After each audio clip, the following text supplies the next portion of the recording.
Sure, it's a weird time to be discussing foreign market anything, given that any such conversation seems liable to be tariffed. That'll be 25% for discussing overseas auto industry happenings. But here we are. General Motors has just announced the opening of its newest design studio, located in Royal Leamington Spa, UK, and while that news might elicit a yawn or a Google search of that mouthful of a town name, GM made sure it'd pop with a surprise Corvette design study. The automaker's UK design team was loosed on the Corvette's 70-plus year history of being America's sports car, and apparently told to go all tea and crumpets on it. Before 2020, such an exercise, and certainly the striking concept car it begot, probably would have seemed more extreme. But since the Corvette at long last ditched its front-engine layout for a more exotic mid-engine design in its 8th generation, C8, the goalposts for freshness in Corvette world have clearly moved. GM's British team also appears to have done its homework on Corvetteology, translating several classic design themes from various Corvettes over the decades into a single futuristic, low-slung concept car that's both far more exotic-looking than today's C8 Corvette and still somewhat recognizable as a Vette. Or, at least, we could see this design standing up as a would-be next-generation Corvette. Raise your hand if you'd be offended if Chevy came out tomorrow and declared this the C9 Corvette. We'll wait.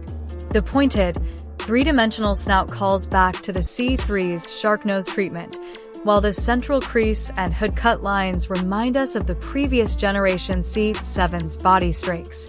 And who can miss the C2 split window treatment, here applied to both the front and rear glass to stunning effect. Below the painted bodywork, essentially everything from the concept car's waist down is pure new age fantasy, a contrasting color aero deck filled with vents, flaps, and guide channels. The only obvious callback to Corvette's past are the quad taillights peeking out from just below the rear fenders. Same goes for the Gullwing doors, which are hinged at, intriguingly, the roof's centerline, along the visual link between the front and rear window splits. The front and rear ends are essentially wide open, revealing a chassis setup with inboard, pushrod-actuated shocks and springs that could work on an open-wheel race car, suggesting this design is as ambitiously racy as some of the wildest hypercars of today. We do not, of course, know what powers this would-be Vette, nor is GM saying. Most of the technical details focus on the aerodynamics, packaging, and lightweighting efforts. The structure is said to be envisioned being constructed using additive manufacturing, i.e. 3D printed, while the doors open under their own power. There are active aero elements, too, with fan assistance and active ducting employed to redirect air over and through the vehicle at speed, fins and spoilers that deploy and retract as needed, and fan-assisted ground effects.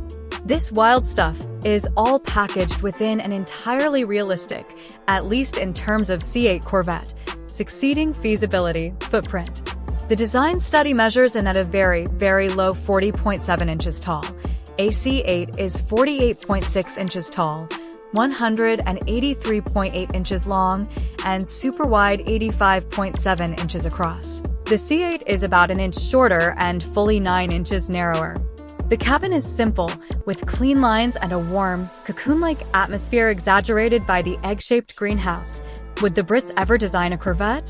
Who knows, but GM says the UK Advanced Design Studio exists to help conceptualize and push forward new designs globally, including in the US.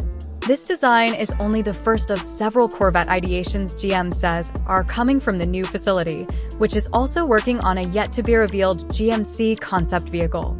So far, all we know about that one are a pair of coordinates visible in teaser images that point to Leicester, England, and Saginaw, Michigan. We'll sort that out whenever GM actually shows that vehicle, but for now, we're just going to sit back and mull over how much we dig this British Corvette.